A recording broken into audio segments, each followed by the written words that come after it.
Digital India का सपना साकार करने की दिशा में भारत तेजी से आगे बढ़ रहा है। इसका सबूत ऑनलाइन लेन देन करने वालों की संख्या में लगातार हो रही बढ़ोतरी से मिल रहा है।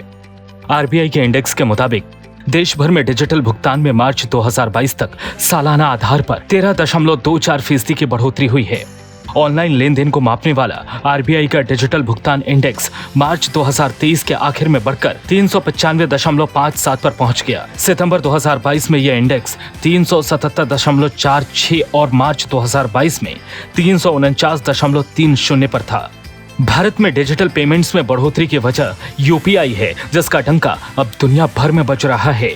फ्रांस समेत दुनिया के कई देश इसे अपना चुके हैं और कई इसको अपनाने के लिए तैयार हैं।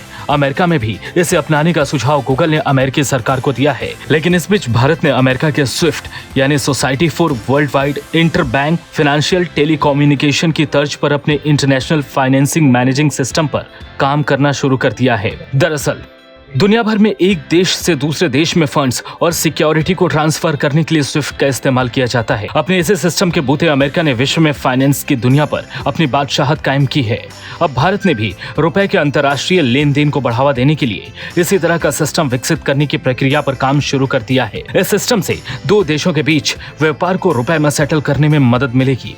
इसके लिए बैंकर्स की एक एक्सपर्ट कमेटी अलग अलग विकल्पों पर विचार कर रही है। यह कमेटी अगले महीने अपनी रिपोर्ट सरकार को सौंप सकती है। इस कमेटी में SBI, bank of Baroda, bank of India और सेंट्रल बैंक ऑफ इंडिया समेत कई बैंकों के सदस्य शामिल हैं। कमेटी को जिम्मेदारी सौंपी गई है। उसके मुताबिक कमेटी ये सुझाव देगी कि सिस्टम को कैसे ऑपरेशनल बनाया जा सकता है। इसकी चुनौतियों के बारे में भी कमेटी को बताना होगा। इसके बाद आरबीआई समेत दूसरे स्टेक होल्डर्स के साथ इस पर चर्चा होगी।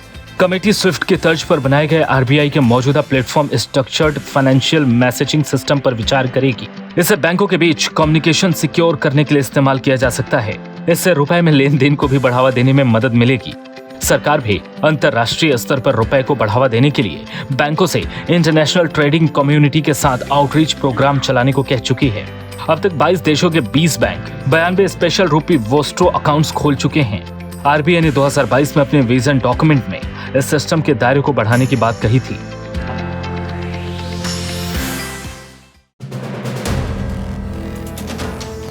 वीडियो पसंद आया तो हमें लाइक, कमेंट, शेयर और सब्सक्राइब जरूर करें।